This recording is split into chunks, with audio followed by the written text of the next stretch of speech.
Há 3 anos atrás, eu estava em uma caravana, bem distante da cidade mais próxima, e geralmente era completamente escuro à noite. Eu prometi que não fumaria do lado de dentro, então, à 1 da manhã, eu saí para um cigarro.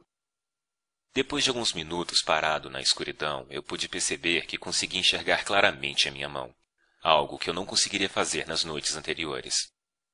Então eu olhei para cima, esperando ver o brilho da lua cheia. Mas a lua não estava à vista.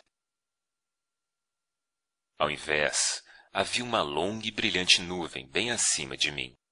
Os romanos a chamaram de a Via Galáctica, a Estrada de Leite. Hoje nós a chamamos de Via Láctea.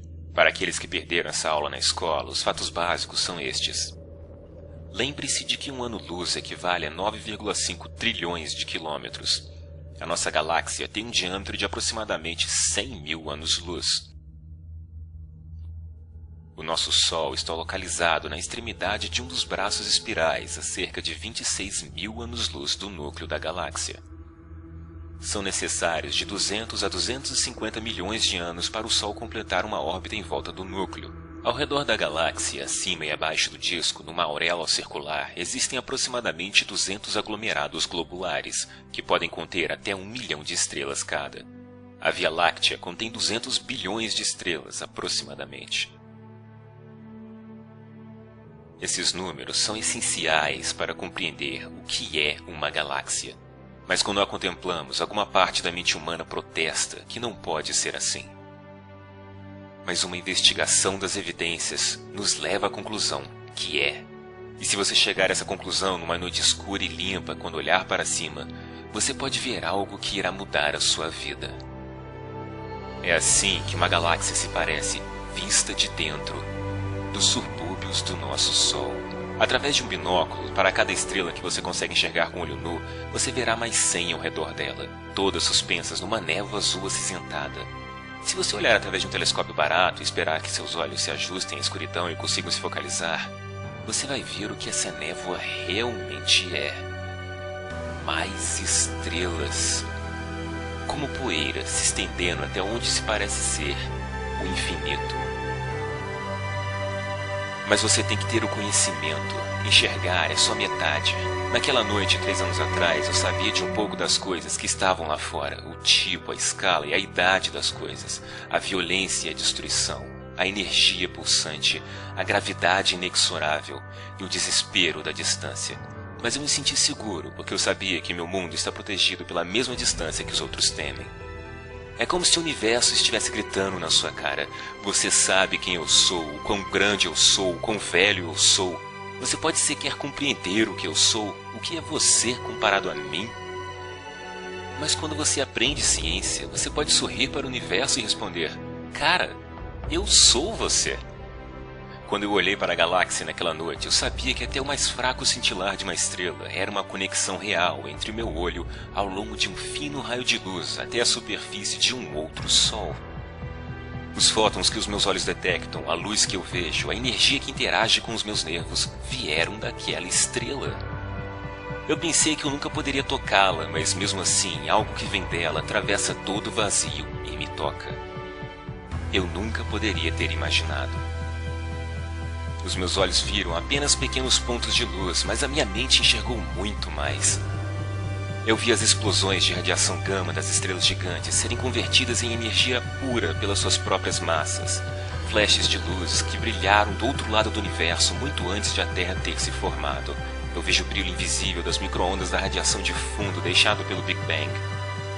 Eu vejo estrelas vagando erroneamente a centenas de quilômetros por segundo e o espaço-tempo se curvando em volta delas. Eu até mesmo consigo ver milhões de anos no futuro. Aquele brilho azul irá explodir um dia, aniquilando todos os sistemas solares próximos, em um apocalipse que numa comparação faria a fúria dos deuses humanos parecer algo patético. Mas foi a partir de uma destruição dessas que eu fui formado. Estrelas morreram para que eu pudesse viver. Eu sou um produto de uma supernova.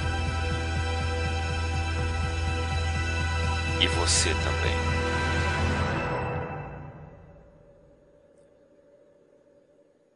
Na luz desses fatos indiscutíveis, dessa verdade parcial e reveladora, qual é o espaço que há no século XXI e além para as alegações mágicas das religiões organizadas? As primeiras religiões eram, por qualquer definição, primitivas. Por motivos de limitação de população, comunicação e regiões geográficas, elas nunca haviam crescido para nada além de uma preocupação local. Mas as religiões sofreram mutações através dos tempos e se tornaram mais sofisticadas, como que a cada geração os homens sagrados aprendessem o que funcionava ou não, o que deixava as pessoas obedientes e o que causava revolta, quais ideias as pessoas podem facilmente evadir e quais iriam assombrá-las até o ponto em que elas teriam de rezar para conter o medo crescente. Quando a população cresceu devido ao desenvolvimento lento, porém certo do conhecimento, como se estivessem numa guerra, as religiões entraram numa corrida armamentista entre si.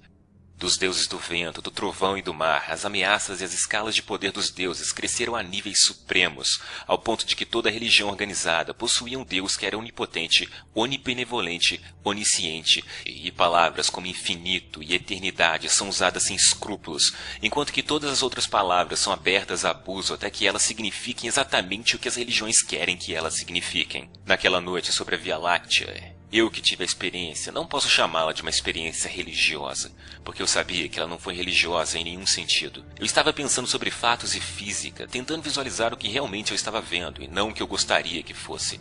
Não existe uma palavra que exprima esse sentimento provindo dessa revelação científica, e não mística. O motivo disso é porque toda vez que alguém sofre esse deslumbre, a religião a rouba, simplesmente dizendo: "Ah, você teve uma experiência religiosa." E os espiritualistas vão dizer a mesma merda. E eles sempre ficam enfurecidos quando um ateísta como eu diz que só pode ter essas experiências depois de ter rejeitado qualquer coisa sobrenatural. Mas eu admito que depois dessas experiências, quando a realidade me atinge como um bilhete premiado de loteria, eu frequentemente penso sobre religião. E o quão sortudo eu sou por não ser religioso. Você quer aprender algo sobre Deus? Ok. Isto é uma galáxia. Se Deus existe, Deus fez isto. Olhe para ela, admire-a, aceite-a, se ajuste a ela, porque essa é a verdade e provavelmente não irá mudar muito. É assim que Deus fez as coisas. Deus provavelmente gostaria que você olhasse para ela, aprendesse sobre ela, para tentar entendê-la. Mas se você não pode olhar, se você não quer nem tentar entender, o que isso diz sobre a sua religião? Como o bispo Ansel Andrews disse uma vez, quanto mais perto de uma igreja, mais distante de Deus. Talvez você precise se afastar da mesquita, se afastar da igreja, dos padres, dos omãs, dos livros, para ter qualquer chance de encontrar Deus. Esprema uma fração de uma galáxia na sua mente, então você terá uma ideia melhor do que está procurando. Quando você compreende, mesmo que parcialmente, a escala de uma única galáxia, você tem a impressão de desaparecer. E quando você se lembra das outras galáxias, você encolhe novamente centenas de bilhões de vezes. Então você se lembra o que você é. Os mesmos fatos que dizem quão insignificante você é, também explicam como você chegou até aqui. É como se você se tornasse mais real, ou talvez o universo se tornasse mais real. Repentinamente você se encaixa, você pertence, você não precisa se ajoelhar, você não precisa temer. Nesses momentos, a única coisa que você tem que fazer é continuar respirando. A matéria que o constitui desde quando você nasceu é tão velha quanto o cosmos. A forma pode ser nova e única, mas os materiais já têm 13,7 bilhões de anos de idade. Processados pela fusão nuclear em estrelas, moldado pelo eletromagnetismo, palavras frias para processos tão impressionantes. E esse bebê era você. É você. Você é impressionante. Não só está vivo, mas também tem uma mente. Qual tolo trocaria isso por qualquer bilhete premiado que já existiu? Quando eu comparo o que o conhecimento científico fez comigo e o que a religião tentou fazer, às vezes eu sinto calafrios. A religião diz às crianças que elas podem ir para o inferno e que elas têm de acreditar, enquanto que a ciência diz que elas vieram das estrelas e apresenta motivos nos quais elas podem acreditar. Eu já contei a diversas crianças sobre estrelas, átomos, galáxias e o Big Bang, e eu nunca vi o medo em seus olhos, apenas o encanto e a curiosidade. Elas querem mais. Por que as crianças nadam enquanto os adultos se afogam? O que aconteceu com a realidade entre a infância e a idade adulta? Será que alguém prometeu algo que é tão lindo que o nosso universo parece estúpido e vazio? Até assustador em comparação? Isso tudo ainda pode ter sido feito por algum criador, mas a religião fez parecer que é algo desagradável. A religião pinta tudo que não a si própria como algo profano e pecaminoso, enquanto embeleza e dignifica suas mentiras e erros, como um porco que veste a melhor das roupas. Em seu esforço de tentar nos impedir de enxergar a realidade, a religião se tornou a realidade que não podemos encarar. Veja o que a religião nos obrigou a fazer, com nós mesmos e para os outros. A religião roubou o nosso amor e a nossa lealdade e a deu para um livro, para um pai telepático que diz às suas crianças que o amor significa se curvar diante dele. Eu não sou pai, mas posso dizer que essas crianças vão crescer perturbadas. Não pode ser saudável para uma criança ou para uma espécie. Foi-nos dito há muito tempo atrás que só havia a Terra, que éramos o centro de tudo. Isso se mostrou uma mentira. Nós ainda não nos ajustamos a isso. Nós ainda estamos em choque. O universo não é o que nós esperávamos que fosse. Não é o que eles nos disseram que seria. Esse entendimento cósmico é novo para nós, mas não há nada a temer. Nós ainda somos especiais. Nós ainda somos privilegiados. Pode haver um paraíso, mas ele não será perfeito, e nós mesmos é que teremos de construí-lo. Se eu tenho algo que pode ser chamado de alma que precisa ser salva, então a ciência a salvou da religião. Algumas pessoas acham realmente deprimente o fato de que o universo só poderá suportar a vida por mais apenas 30 bilhões de anos. 30 bilhões de anos. Você deve estar de sacanagem.